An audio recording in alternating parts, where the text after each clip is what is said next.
У ті хвилини Джо Байден вступає на посаду 46-го президента Сполучених Штатів. Традиційно подружжя обраних президента та віце-президента мали зустріти подружжя чинних керманичів держави на порозі Білого дому.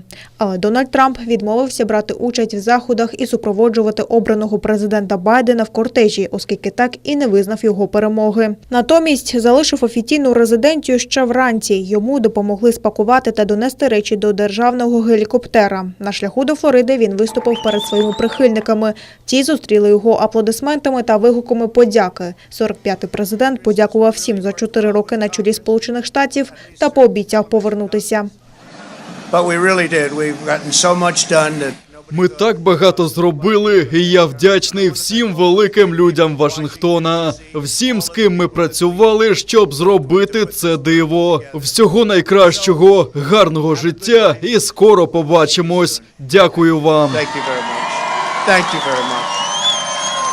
До Капітолія подружжя Байденів супроводив віце-президент Майк Пенс з дружиною. На західних сходах їх чекали конгресмени та сенатори, а голова Верховного суду, відповідно до Конституції, невдовзі приведе до присяги обраного президента Байдена.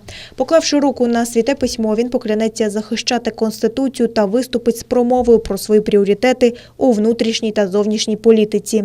Церемонію максимально скоротили, відмовились навіть від традиційного параду. Капітолій закрито для публіки, а навколо будівлі Конгресу звели 3-метрову огорожу. Порядок у Вашингтоні оберігають 25 тисяч бійців Національної гвардії. Небувалі заходи безпеки зумовлені пандемією та можливими провокаціями з боку противників Джо Байдена та демократів. Нагадаю, 6 січня Дональд Трамп закликав своїх прихильників та членів маргінального руху QAnon захистити його президентство. Натовп штурмував Капітолій, захоплював деякі приміщення та трощив майно. Тоді посадовців довелося терміново евакуювати, а будівлю зачистити від мітингарів. Тепер Фейсбук навіть блокує спільноти акцій протесту, запланованих у Вашингтоні.